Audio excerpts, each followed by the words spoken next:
Bonjour à tous, mon nom est Sophie Paquette, artiste peintre. Là, je m'apprête à vernir mon diptyque. Alors, j'ai mon contenant dédié que j'utilise uniquement pour le vernis, mon pinceau dédié également. Et ce qu'il faut retenir, c'est qu'il faut vraiment aller de haut en bas et de droite à gauche pour avoir du vernis vraiment dans tous les petits raccoins de la toile. Donc, surtout que moi, je fais des toiles surtout en relief, donc pour vraiment qu'il y ait du vernis partout. Mais c'est évident qu'il faut mettre au minimum 2 ou 3 couches de vernis.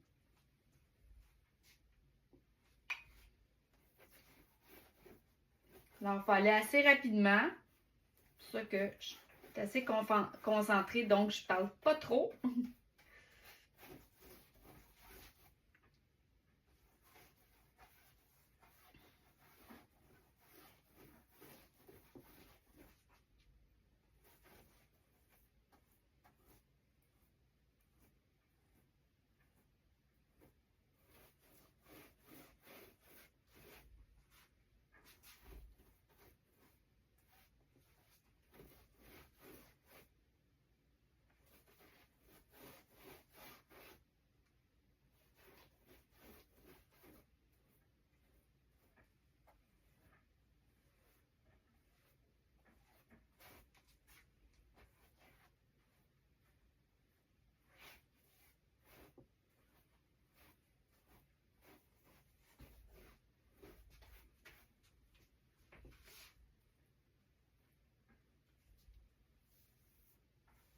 J'ai peut-être oublié de le dire, mais il faut vraiment faire attention avant de commencer le vernissage, de bien dépoussiérer la toile avant.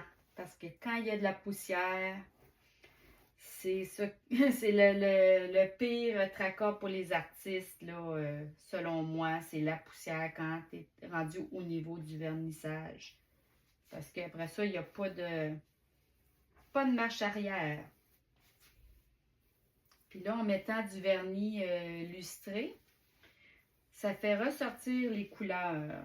Donc, on voit toutes les teintes qui sortent, qui ressortent.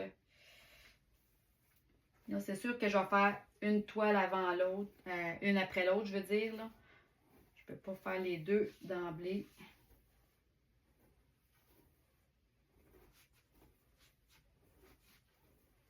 Puis, il faut faire attention aussi qu'il n'y ait pas d'accumulation de vernis sur la toile. Là.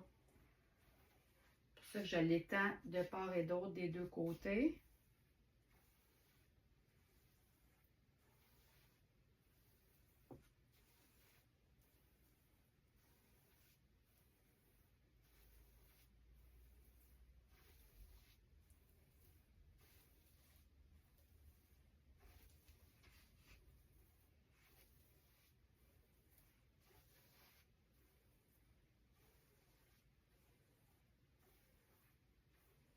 Et moi, pour la deuxième couche, il y a toujours un minimum de 2 couches, sinon 3 pour ma part.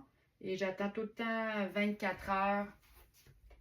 Parce que même si on mentionne que on peut le faire au bout de quelques heures, moi, je prends jamais de chance. Je le fais toujours le lendemain.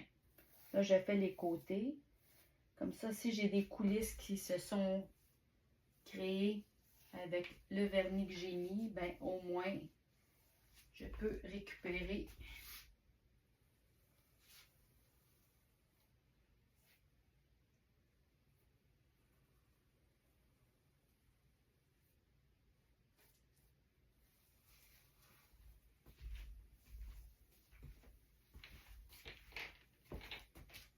Et c'est important aussi d'avoir un peu de place pour circuler de tous les côtés pour avoir un accès facile.